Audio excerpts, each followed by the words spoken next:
Guys, और आप सभी का फिर से स्वागत है हमारे अपने चैनल लेट्स कॉन्कर हिस्ट्री पर। जैसा कि आप सभी जानते हैं, हम लोग 1 मार्क सीरीज शुरू कर चुके थे, जहां पर हम लोग हर चैप्टर पर सेपरेट वीडियोस बनाते हैं on important dates and important 1 marks question. So let's start today's video on the chapter kings, farmers and towns, जहां पर हम लोग chapter 2 kings, farmers and towns की इम्पोर्टेंट डेट्स और इम्पोर्टेंट 1 मार्क्स क्वेश्चन डिस्कस करेंगे। So let's get started.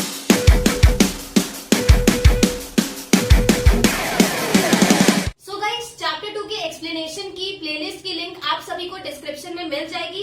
पहले chapter 2 का explanation देख लीजिए, चैप्टर को अच्छे से समझ लीजिए and then come back to this video, क्योंकि इस वीडियो में एमसीक्यूज को जो 1 मार्क्स क्वेश्चन है उन्हें डिस्कस करते करते हम लोग एक शॉर्ट रिविजन कर लेंगे चैप्टर 2 का।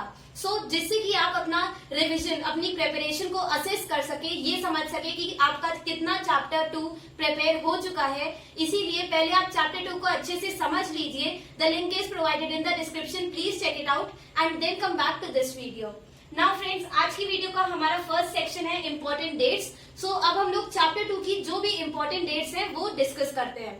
फर्स्ट इम्पोर्टेंट डेट है 600 BC, क्योंकि 600 BC से बहुत सारे चेंजेस आ गए थे इन इंडियन सोसाइटी। कौन कौन से चेंजेस थे? फर्स्टली, आयरन का यूज होने लगा था in northern India. Then punch marked coins, हम लोगों ने देखा था कि वो कॉइन्स जिन पर जो सिंबल्स होते थे वो पंच करे जाते थे, स्टैम्प करे जाते थे, उन कॉइन्स को बोला जाता था punch marked coin. Copper coins जो पंच मार्क्ड होते थे वो अब बनना शुरू हो गए थे, वो अब ट्रेड में यूज करे जाते थे और बार्टर सिस्टम अब खत्म हो गया था और ट्रेड में अब कॉपर कॉइन्स का यूज शुरू हो गया था। तो ये भी शुरू हुआ था by 600 BC। Then by 600 BC mahajanapada emerge हो चुके थे इन इंडियन सब कॉन्टिनेंट। जो भी महाजनपद थे जैसे मगध, कोशाला, कुरु एक्सेट्रा, ये सब इमर्ज हो गए थे by 600 BC। Then paddy transplantation की टेक्निक इंट्रोड्यूस हो गई थी in agriculture. Paddy transplantation technique थी जो यूज होती थी फॉर राइस प्रोडक्शन। ये इंट्रोड्यूस हुई थी in agriculture. And last, Buddhism और जैनिज्म डेवलप हो गया था बाय 600 BC। 600 BC से बुद्धिज्म और जैनिज्म स्प्रेड होना शुरू हो गया था। देन 321 BC में स्टैब्लिश हुआ था मौर्यन एम्पायर। मौर्यन एम्पायर को किसने स्टैब्लिश करा था? चंद्रगुप्त मौर्य ने। चंद्रगुप्त मौर्य ने स्टैब्लिश करा था Mauryan empire in approximately 321 BC। Then जो मौर्यन एम्पायर की मोस्ट इंपोर्टेंट रूलर थे एम्परर अशोका, उनका रूलिंग पीरियड डिस्कस कर लेते हैं। उनका ruling period it existed between 272 और 268 BC to 231 BC।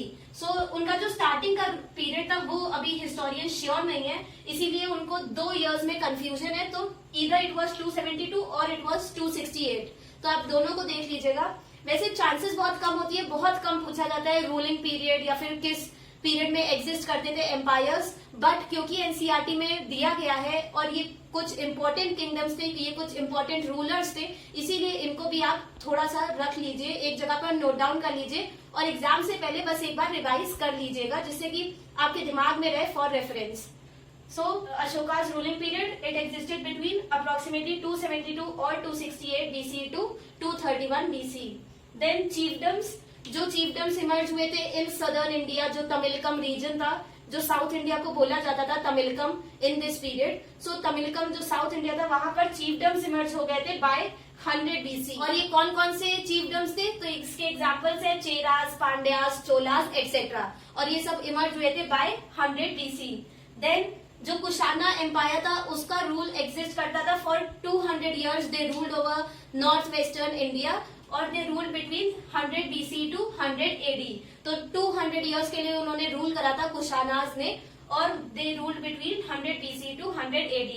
Once again friends, ये बहुत इंपॉर्टेंट नहीं है, बट क्योंकि दिया गया है एनसीईआरटी में, इसीलिए आप लोग नोट डाउन जरूर कर लीजिए, अपने माइंड में जरूर रखिएगा।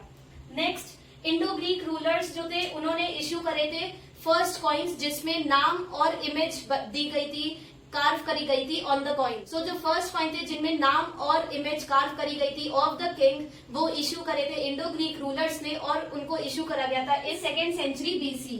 नेक्स्ट, जो गोल्ड कॉइन्स, जो पहले गोल्ड कॉइन्स इश्यू हुए थे इन इंडियन सब कॉन्टिनेंट, वो इश्यू करे थे कुशाना रूलर्स ने, जिनका अभी हम लोगों ने रेन पीरियड देखा था। तो कुशाना रूलर्स ने फर्स्ट गोल्ड कॉइन्स इश्यू करे थे और वो इश्यू करे थे उन्होंने इन 1st सेंचुरी एडी, मतलब 100 एडी में उन्होंने इशू करे थे गोल्ड कॉइन्स। किन्होंने? कुशाना रूलर्स ने। एंड 100 एडी में ही या फिर फर्स्ट सेंचुरी एडी में ही ट्राइबल रिपब्लिक्स जो थे, जो ट्राइबल किंगडम्स थे, उन्होंने भी इशू करे थे कॉपर कॉइन्स। सो यहाँ से हमें पता चलता है कि जो ट्राइबल ग्रुप्स थे वो भी इशू करते थे कॉइन्स। और इसका एग्जाम्पल है योधेयास जो रूल करते थे इन पंजाब एंड हरियाणा। सो योधेयास जो रूल करते थे इन पंजाब एंड हरियाणा, उन्होंने इशू करे थे 100 एडी में, फर्स्ट सेंचुरी एडी में कॉपर कॉइन्स। सो ये एक इम्पोर्टेंट डेट है। एंड लास्ट जो मोस्ट इम्पोर्टेंट डेट है इस पूरे चैप्टर की वो है 1838। 1838 में जेम्स प्रिंसेप ने अशोकन ब्राह्मी को डेसिफर करा था। सो ये इस चैप्टर की मोस्ट इम्पोर्टेंट डेट है, इसको जरूर अच्छे से याद कर लीजिए। और ये 600 बीसी में ये सब जो न्यू चेंजेस आए थे ये भी बहुत इंपॉर्टेंट है। ये आपके आंसर के व्यू से बहुत ज्यादा इंपॉर्टेंट है। जो 1 मार्क्स में तो कम चांसेस है पूछे जाने की, बट जो आंसर्स आते हैं कि 600 बीसी से क्या क्या चेंजेस आए इन इंडियन सब कॉन्टिनेंट, तो उसमें आप ये सारे पॉइंट्स लिख सकते हैं। ऑल्सो फ्रेंड्स, ये जो कॉइन्स वाले हैं कि इंडो ग्रीक रूलर्स ने फर्स्ट कॉइन इशू करा था with name and image of king, या फिर गोल्ड कॉइन्स, या फिर ट्राइबल रिपब्लिक्स ने 100 एडी में इशू करे थे कॉइन्स, ये जो डेट्स है ये इंपॉर्टेंट है फॉर 1 मार्क्स क्वेश्चन, तो इनको जरूर नोट डाउन कर लीजिए। दिस फ्रेंड्स, अब हम लोग शुरू करेंगे the next section of our video which is of important 1 marks question. Friends, अगर आप मेरे चैनल पर न्यू हैं एंड आप पहली बार मेरी वीडियोस देख रहे हैं, देन मैं आप सभी को बता देती हूँ कि क्वेश्चंस कैसे आएंगे। सो फ्रेंड्स, मैं serial wise 1 by 1 questions read out करूंगी and I give you all 5 seconds. So 5 second में आप लोग जो करेक्ट आंसर है वो सोच लीजिएगा। बेस्ट होगा अगर आप अपने करेक्ट आंसर्स को कमेंट सेक्शन में पोस्ट भी करेंगे। सो आप अपने करेक्ट आंसर्स को कमेंट सेक्शन में पोस्ट करिएगा एंड देन 5 सेकेंड्स लेटर जो करेक्ट आंसर होगा वो आपकी स्क्रीन पर शो हो जाएगा। So then you can check out that whether your answer was correct or not. So let us start our short quiz with the first question, which is name the new mode of disposal of dead which emerged before 600 BC. जो new mode of disposal of dead emerge हुआ था before 600 BC, आपको वो बताना है। Very easy question, हम लोग chapter discuss करते हुए कर चुके हैं। So 1, 2, 3, 4, 5. So the answer is megalith. Megalith जिसका मतलब होता है लार्ज स्टोन। सो अब इस पीरियड से शुरू हो गया था ग्रेवयार्ड्स में लार्ज स्टोन स्ट्रक्चर्स को कंस्ट्रक्ट करना, और ये मेनली किया जाता था in southern and central India. So इसका आंसर है megalith. Now our next question, who deciphered Brahmi and Kharosthi scripts. इस टॉपिक का, इस पूरे चैप्टर का बहुत ही बेसिक क्वेश्चन, बहुत ही इजी क्वेश्चन है। इस चैप्टर को अगर आपने पढ़ा हो, थॉरली पढ़ा हो, तो ये बहुत ही आसान क्वेश्चन है। 1, 2, 3, 4, 5। So the answer is James Prinsep, और उन्होंने ब्राह्मी को करा था डेसिफर इन 1838। ये अभी हम लोगों ने डिस्कस करा था while discussing the important dates. Now our next question, what does Piyadasi means, whom does it refer to।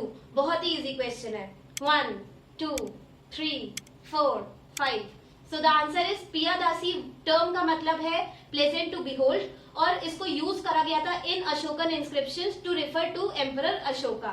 Now our next question, name any 5 important mahajanapada. So mahajanapada जो इमर्ज हुए बाय 600 बीसी, उनमें से किसी भी 5 इंपॉर्टेंट वंस का आपको नाम बताना है। Very easy question. 1, 2, 3, 4, 5। So the answer is, बहुत सारे हमारी बुक में दिए गए हैं, आप कोई भी लिख सकते हैं, मगध, कुरु, पांचाल, गांधार, कोशाला। ये मैंने 5 बता दिए, आप जो आपको आसान लगे वो आप याद कर सकते हैं। Next, what were ganas and sanghas. Ganas और संघास, सो वो क्या थे? बहुत ही आसान क्वेश्चन है, very easy. 1, 2, 3, 4, 5। So the answer is ganas और संघास वो महाजनपद थे जो ओलिगार्कीज थी, जहां पर group of rulers, group of main power enjoy करते थे। ग्रुप ऑफ रूलर्स जिनको राजा कहा जाता था वो रूल करते थे ओवर गनाज और संघास।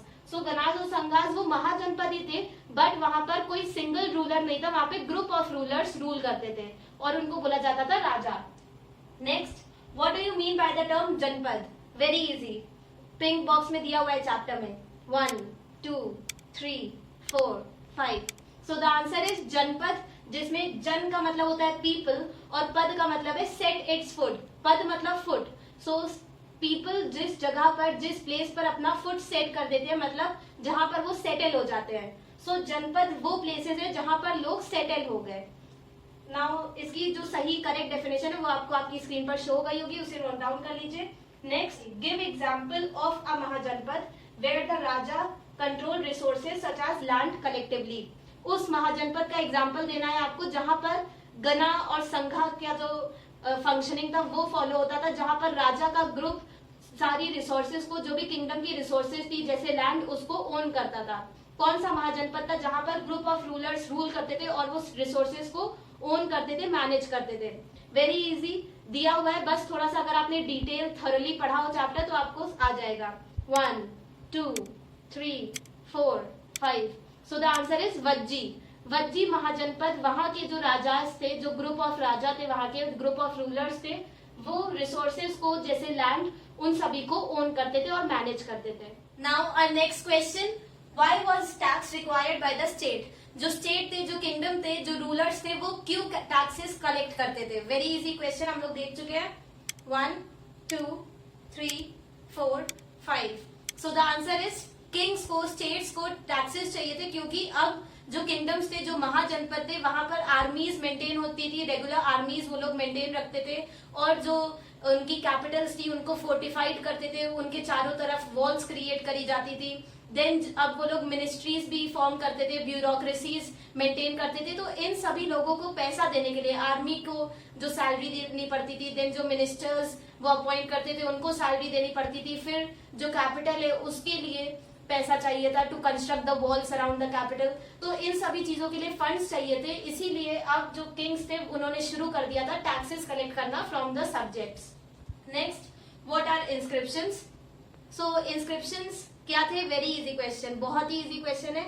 You have just 5 second. So 1 2 3 4 5।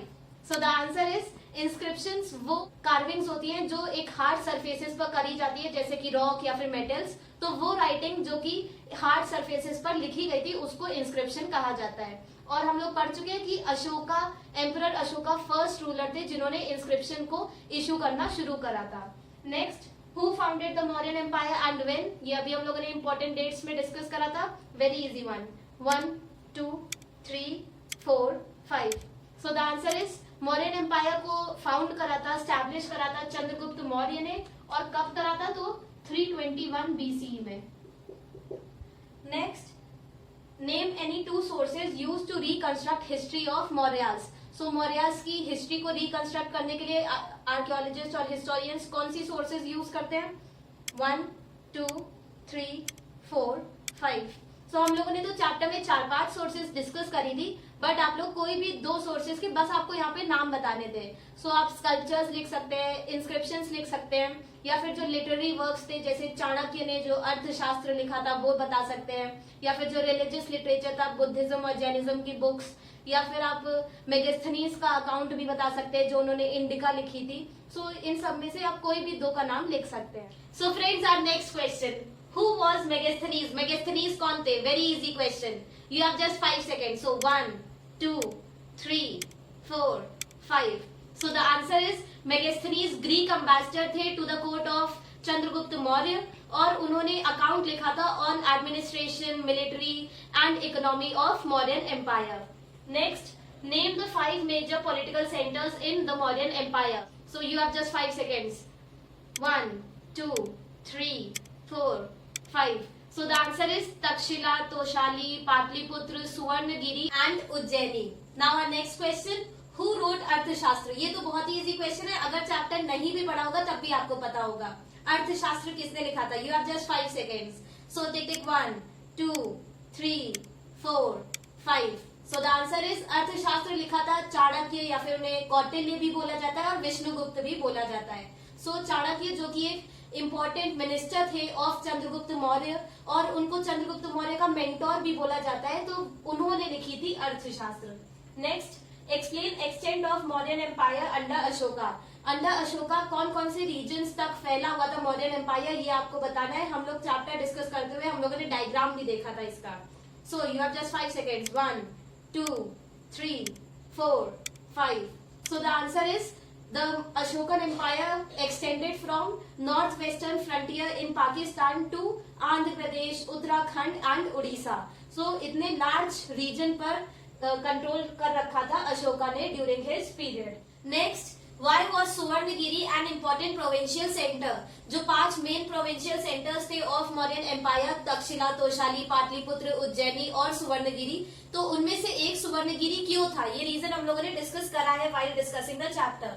So you have just 5 seconds. 1, 2, 3, 4, 5. So the answer is क्योंकि सुवर्णगिरी लोकेटेड था near gold mines which were located in Karnataka.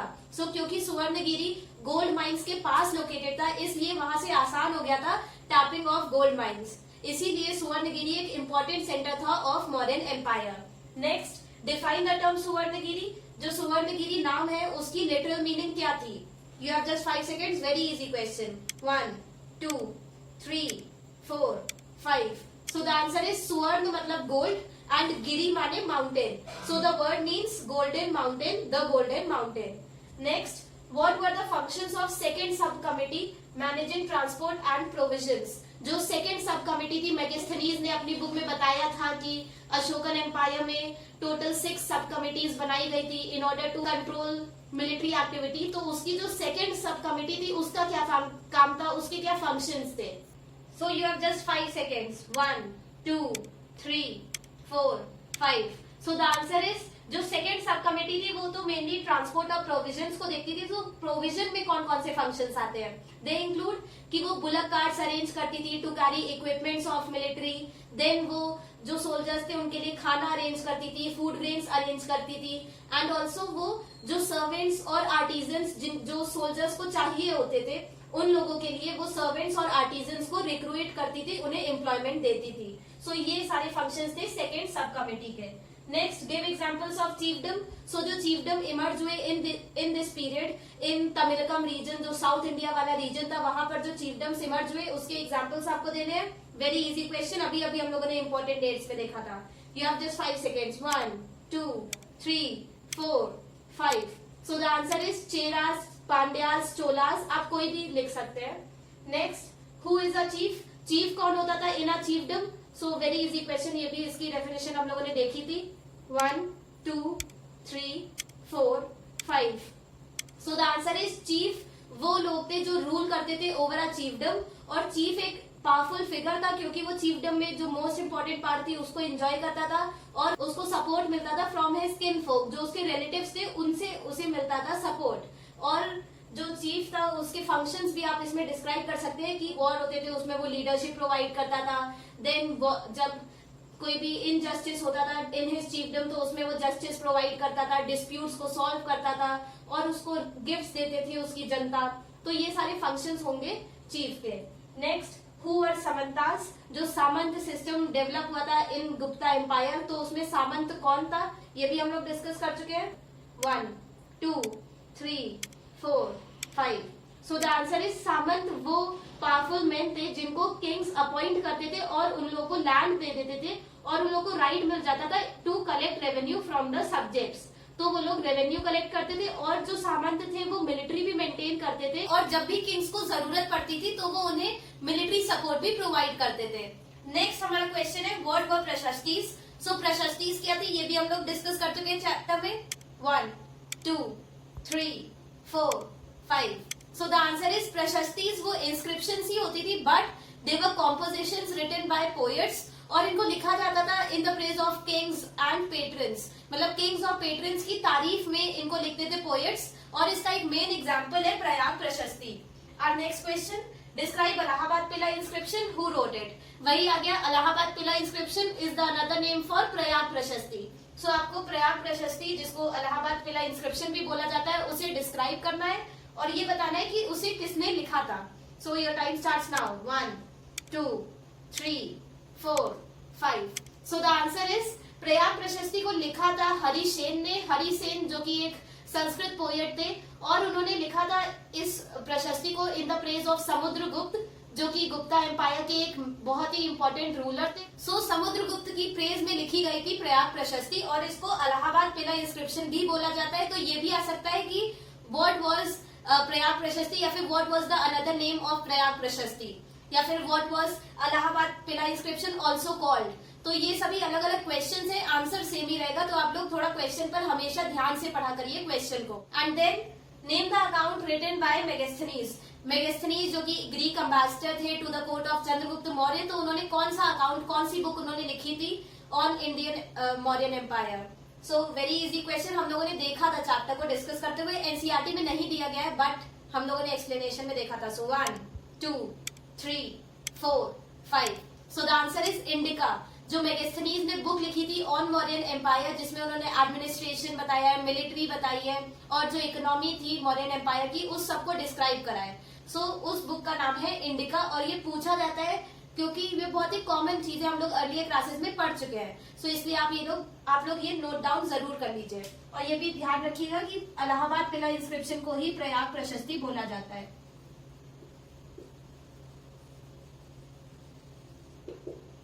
Now our next question, name the title adopted by Kushana rulers. जो Kushana rulers थे उन लोगों ने खुद को God like दिखाने के लिए कौन सा टाइटल अडॉप्ट करा था, ये हम लोग पढ़ चुके हैं। So your time starts now. Tick 1 2 3 4 5। So the answer is Devaputra, जिसका मतलब होता है son of God. So Kushana rulers खुद को देवपुत्र बुलाते थे, जिसका मतलब होता है son of God. Our next question, who was James Prinsep और what was his major contribution to Indian epigraphy. So James Prinsep कौन थे और उनका मेजर कंट्रीब्यूशन क्या था to Indian epigraphy. Very easy answer, अभी हम लोगों ने डिस्कस भी करा था। सो 1 2 3 4 5। So the answer is James Prinsep. सबसे पहले तो वो एक ब्रिटिश ऑफिशियल थे और उन्होंने जो उनका एक मेजर कंट्रीब्यूशन था टू इंडियन एपिग्राफी वो ये था कि उन्होंने डेसिफा करी थी खारोस्ती और ब्राह्मी स्क्रिप्ट को इन 1838। ये अभी हम लोगों ने डिस्कस भी करा था कि हु डिस्कवर्ड ब्राह्मी स्क्रिप्ट, ये क्वेश्चन अभी हम लोगों ने देखा भी था। Our next question, when and by whom were first gold coins issued in Indian subcontinent. किसने इशू करे थे first gold coins in India. कौन सा एम्पायर था, कौन सा किंगडम था जहां पर फर्स्ट गोल्ड कॉइन्स इशू करे गए थे। ये हम लोगों ने चैप्टर डिस्कस करते हुए भी डिस्कस करा है, इस वीडियो में इंपॉर्टेंट डेट्स में भी हम लोगों ने डिस्कस करा था। So it's very easy. 1 2 3 4 5। So the answer is Kushana rulers. तो जो कुशाना रूलर्स थे उन्होंने फर्स्ट गोल्ड कॉइन्स को इशू करा था और Kushana rulers north western India पर रूल करते थे। Next, define dhamma mahamattas. ये तो बहुत ही इजी क्वेश्चन है, very very easy. 1 2 3 4 5। So the answer is dhamma mahamattas, जिनको अशोका के रूल में ये ऑफिसर्स को अपॉइंट करा गया था और these officers they had the task to spread dhamma among the people. Next, who was gahapati. बहुत ही डायरेक्ट क्वेश्चन है इस चैप्टर में, तो बस आपको थोड़ा सा डिटेल में पढ़ना पड़ेगा chapter and the questions are really really easy. So who was gahapati, बहुत ही इजी क्वेश्चन है, पिंक बॉक्स में दिया गया है इन द चैप्टर। सो 1 2 3 4 5। सो गृहपति, जैसा नाम से ही समझ में आ रहा है कि ग्रह मतलब घर और पति माने हेड। सो गृहपति वो था head of the house hold, मतलब घर का जो हेड होता था और वो मेनली मेल मेंबर्स ही होते थे और वो लोग हाउस होल्ड की जो भी रिसोर्सेज होती थी जैसे लैंड, डोमेस्टिकेटेड एनिमल्स, कैटल वगैरह, इन सबको ओन करते थे और वो विमेन, चिल्ड्रेन और स्लेव्स इन सब पर भी अपना कंट्रोल रखते थे। सो मोस्टली मेल मेंबर्स होते थे गृहपति और वो हेड होते थे of the household. Next, define epigraphy. Once again very easy question और बिल्कुल डायरेक्ट आंसर है इसका। So 1 2 3 4 5। So the answer is epigraphy is the study of inscriptions. Very easy answer. Next question, name the different categories of people living in villages as mentioned in Tamil Sangam text. जो Tamil Sangam text थे उसमें बताया गया है कि villages में कौन कौन सी डिफरेंट कैटेगरीज थी ऑफ पीपल। ये हम लोगों ने डिस्कस करते हुए चैप्टर पढ़ा था। So the link is provided in the description, please check the explanation of chapter 2, तो आप लोग को समझ आ जाएगा और आप इजिली इन क्वेश्चंस को आंसर कर पाएंगे। So you have just 5 seconds। 1 2 3 4 5। So the answer is Tamil Sangam text में टोटल 3 कैटेगरीज ऑफ पीपल बताई गई है इन रूरल विलेजेस और वो 3 कैटेगरीज थी। फर्स्टली वेलालर, जिसका मतलब था large land holders, then second uzhavar जो कि होते थे प्लाउमेन एंड लास्ट आदिमाई जिसका मतलब होता था स्लेव्स। तो ये 3 कैटेगरीज थी in rural villages. Next, who was Prabhavati गुप्त। तो ये हम लोगों ने चैप्टर 2 में भी पढ़ा है, चैप्टर 3 में भी पढ़ा है। So this is very easy question, आप लोग जल्दी से आंसर दीजिए। You have just 5 seconds। So 1 2 3 4, 5. So the answer is Prabhavati गुप्त, जो कि बेटी थी, डॉटर थी of the famous Gupta ruler Chandragupta II, और वो वाइफ थी of a Vakataka ruler. Also Prabhavati गुप्त वो ओन करती थी और मैनेज भी करती थी प्रॉपर्टी, और उन्होंने एक्ट करा था as a regent after her husband's death. जब उनके हस्बैंड जो कि वकाटका रूलर थे, जब उनकी डेथ हो गई थी, उसके बाद उनके बच्चे क्योंकि छोटे थे, तो इसीलिए उन्होंने एज अ रीजेंट कंट्रोल करा था और रूल करा था over the Vakataka kingdom. Now Prabhavati गुप्त, उनका इस चैप्टर में रेफरेंस आया है क्योंकि उन्होंने लैंड ग्रांट करी थी टू अ ब्राह्मण, और क्योंकि इस पीरियड में ब्राह्मणिकल टेक्स्ट में मना करा गया था कि विमेन ओन नहीं कर सकती, ओन और मैनेज नहीं कर सकती लैंड रिसोर्सेज को, इसीलिए ये एक एक्सेप्शनल केस है जहां पर विमेन जो कि प्रभावती गुप्त थी, उन्होंने ना सिर्फ पावर एंजॉय करी बट उन्होंने लैंड और प्रॉपर्टी को भी ओन और मैनेज करा. सो ये एक एक्सेप्शनल केस है. Next, why were land grants made and explain any one reason. So क्यों लैंड ग्रांट्स करे जाते थे? हम लोगों ने टोटल 2 रीजन देखे थे इन द चैप्टर. आपको कोई भी एक रीजन यहाँ पर बताना है. सो 1, 2, 3, 4, 5. सो द आंसर इज, जो भी 2 रीजन है आप उनमें से कोई भी एक लिख सकते हैं. फर्स्टली तो ये रीजन था कि जो एम्परर थे वो चाहते थे कि एरिया अंडर एग्रीकल्चर बढ़े, क्योंकि agriculture was a main source of revenue for the empire. इसीलिए वो लोग चाहते थे कि एरिया अंडर एग्रीकल्चर लैंड बढ़े. सेकेंडली, किंग्स ग्रांट करते थे land in order to gain people support, लोगों का सपोर्ट जीतने के लिए, और ब्राह्मण्स और जो रिलीजियस इंस्टीट्यूशंस थे उनका सपोर्ट जीतने के लिए वो लोग लैंड्स को ग्रांट करते थे. Next, what do you mean by the term agrahara? Very easy question और रिलेटेड है to the topic of land grants. So 1, 2, 3, 4, 5. सो मैंने मेन हिंट तो आपको दे दिया था कि अग्रहार ये रिलेटेड है to the topic of land grants, और अग्रहार वो लैंड थी जो कि ग्रांट करी जाती थी. जो हम लोगों ने पढ़ा कि लैंड ग्रांट्स में जो किंग्स होते थे और जो वेल्दी सेक्शन था वो लैंड को ग्रांट कर देते थे, तो जो जमीन दी जाती थी टू ब्राह्मणास उसको कहा जाता था अग्रहार. और इस अग्रहार वाली लैंड पर कोई भी टैक्स लेवी नहीं करा जाता था. It was accepted from paying any tax. Next, define वोटिव inscriptions. So वोटिव inscriptions क्या थे? Very easy question, pink box में दिया हुआ है in the chapter. So 1, 2, 3, 4, 5. So the answer is votive inscriptions वो inscriptions थे जिसमें रिकॉर्ड करे जाते थे gifts and donations given to religious institutions. Next, what is the study of coins called? Very easy question. So 1, 2, 3, 4, 5. So the answer is numismatic. Numismatic is the study of coins. With this हम लोगों ने MCQ सारे cover कर लिए. Friends, ये section मेरा favourite section है क्योंकि इन वीडियोस में मुझे बहुत मजा आती है, and I hope you all also enjoy watching these videos. Friends, अगर आपको मेरी वीडियोस हेल्पफुल लगती है then don't forget to like my videos. अगर किसी वजह से आपको मेरी वीडियोस पसंद नहीं आती है then please tell the reason through your comments. It will help me to improve my videos. Don't forget to subscribe my channel and share my channel with all your friends and classmates. Till then, bye bye.